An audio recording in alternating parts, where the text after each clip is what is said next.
बुद्धि बामन ओषा प्रथम छांद। जयतु विमला मागो जयतु तारिणी, महिषासुर मर्दिनी मागो ठाकुराणी। जयतु विमला मागो दया कर मोते, मोहिया रखित जन आश्रा कली तते। मोरो मन बांछा मागो तुझे सिद्ध कर, ए घोर संसारु मागो बारे कौ धर। मोहि पचारुछि मागो कही देबु मोते, तोहरो आज्ञारे मुझे करिबि विख्याते।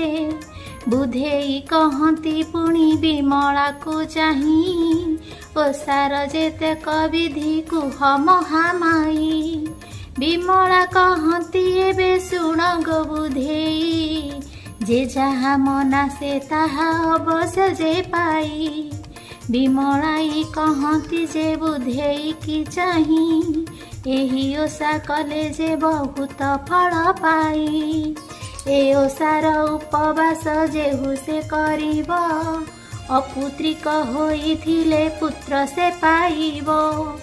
जेबे कुष्ठ व्याधि बांझी मड़िछि होइब, ए ओषा गोटिकी कले भल से होइब। ए ओषार कथा जेबे शुणिब श्रवणे, विमलांकु स्तुति जे बुधेई कला मने। बुधेई जे एतेक कहिण तुनि हेले, विमलाई कहुछंती शुण गबोइले। सुजन जने मोहर न धरिब दोष, तुम्भे माने मोहर जे करिब उपास। ए कथा शुणिल जेहु करिबटी ताही, बुधिबा मन ताहाक पासकु न जाई। कहती कामिनी गण विमलांकु चाही, ओ घोर संकटु मोते रख महामाई। तोहर उपास विधि आम्भे माने करी, मन बांछा संपूर्ण रे करिबु आम्भरी। एमत बोली जे कल्पना मने कले, विमलांकु मनरे सुमरिण बसिले। हुळाहुळी देई जे सकल तरुणी, जाहार जेतक कष्ट जणाइले पुणी। शुण सुज्ञ जन माने एथिर चरित, बुद्धि बामन महिमा अटइए मत। मगध देश बोली जे कई नगर, तहिरे अछई से जे एक साधु घर। पुत्र दोहिता ताहार आउ केही नाही, धन संपत्ति जे तार माड़ी जाऊ थाई।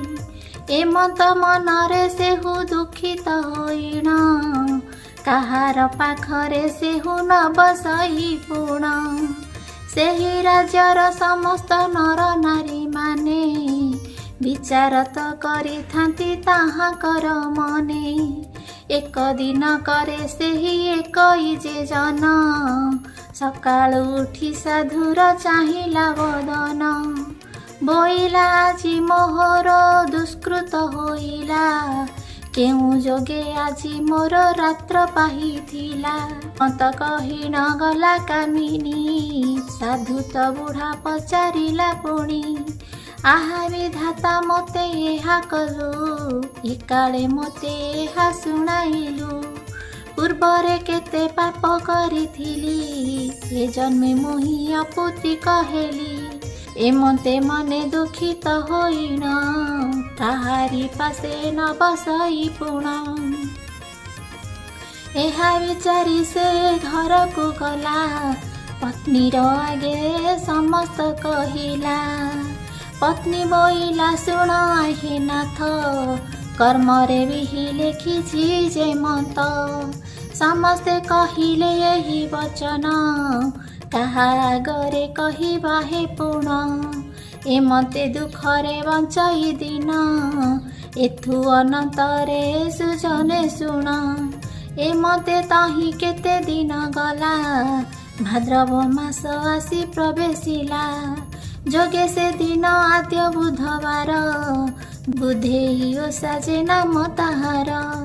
से मासे पड़ई जे 5 पाଳି जाक कामिनी मिली समस्ते ओषा कोठीरे मिलती आनंद मने हुलहुली दियंती सुना चांगुड़ी रे दरब भरी आनी थोइले समस्त कुमारी एथु अंते शुण सुजन जन बुधेई ओषार विधि विधान दीपावली जाक आग थोइब जानिबा लोक जे गीत गाइब जेउ कामिनी उपवास थिब बुधिबा मन थापन से करिब ताहाको सुबेश करिब सेही सिंदूरक जल शिଳରେ देई गंध चंदन देई ताकु देब शिଳରେ नेई मंडन करिब गुआ गोटिए रखिब जे तही बुधिबा मन को स्थापिब सेही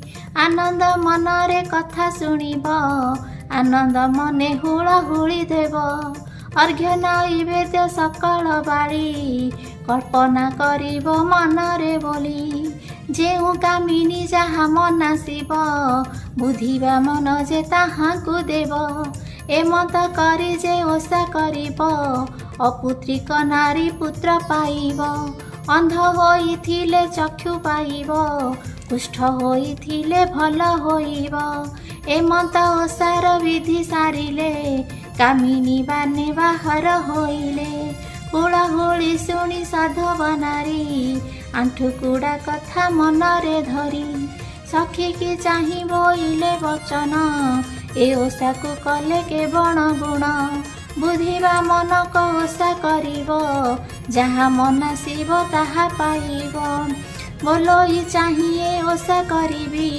अपुत्रिक दोष पारी होइबी एमत कहिबे गे चलिगला स्वामी को आगरे जाई कहिला सासु बोइला आलो साधवाणी ए ओषा तू करिबु कि पुणी अपुत्रिक दोष पारी होइबु बुधेई चरणे सेवा करिबु सेही ठारु ओषा कला कपुण बुधिबा मन महिमा शुण बुधिबा मन को मनरे धरी सेही दिनु गर्भ रहिला नारी 10 मास जहु होइला पूर्ण जात होइला एकई नंदन अपुत्रिक दोष ताहार गला ओषा करिण से पुत्र पाइला ए ओषा को जेहु नारी करिबे ए रूपे से माने पुत्र पाइबे जेउ नारी मने गर्व करिब सेही अपुत्रिक होई मरिब इह लोकरे ताकु पार नाही नरकरे सेही पड़िब जाई एही कथा मान जेहु शुणिब आनंद मने हुलहुली देव ए ओषा गोटिक सेहु करिब जहा मनासिब ताहा पाइब प्रथम छंद होइला शेष भावे भणिले गोपीनाथ दास।